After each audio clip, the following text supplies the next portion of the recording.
কাফরুলে যুবদল কর্মী মোহাম্মদ ইউসুফ হত্যা মামলার মূল রহস্য উদ্ঘাটনের দাবি করেছে ঢাকা মহানগর গোয়েন্দা পুলিশ। সংস্থাটির দাবি, কাফরুল থানা স্বেচ্ছাসেবক দলের যুগ্ম আহ্বায়ক হাফিজুর রহমান হাফিজ ওরফে সিএনজি হাফিজ যুবদল নেতা হাফিজুল ইসলাম বাবুকে হত্যার উদ্দেশ্যে ২৫ লাখ টাকার চুক্তিতে ভাড়াটে শুটার নিয়োগ করেন।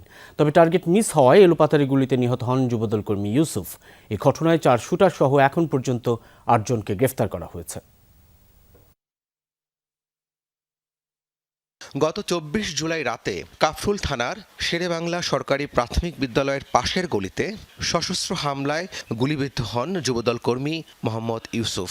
সবজি বিক্রেতা কালাম সর্দার ও মনির হোসেন পরে ঢাকা মেডিকেল কলেজ হাসপাতালে চিকিৎসাধীন অবস্থায় মারা যান ইউসুফ। আহত দুজন এখনও চিকিৎসাধীন। দুপুরে ডিএমপির মিডিয়া সেন্টারে সংবাদ সম্মেলনে ডিবি জানায়, ময়লার টেন্ডার, ফুটপাতের দোকান, ব্যবসা দখল এবং এলাকায় আধিপত্য বিস্তারকে কেন্দ্র করে দীর্ঘদিনের বিরোধ থেকেই এই হত্যার পরিকল্পনা। জিজ্ঞাসাবাদে আসামিরা জানিয়েছেন, হত্যা মিশনে ১১ সদস্যের একটি দল অংশ নেয়।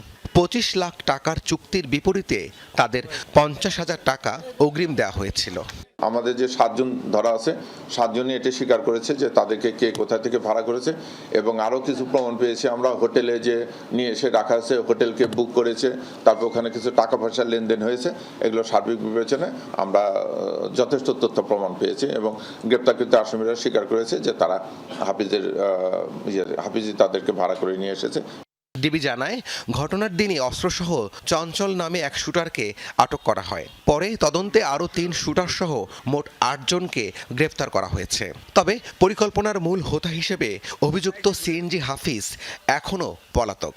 এক পর্যায়ে হাফিজুল ইসলাম বাবু তার নেতা কর্মীরা অপরিচিত ব্যক্তিদের দেহ তল্লাশি করতে চাইলে তাদের মধ্যে একজন পিস্তল বাইর করে যুবদল কর্মী ইউসুফের বুকে গুলি করে এবং তাৎক্ষণিকভাবে অস্ত্রধারী সন্ত্রাসীরা এলোপাতাড়ি গুলি ছুড়ে পালিয়ে যাওয়ার চেষ্টা করে।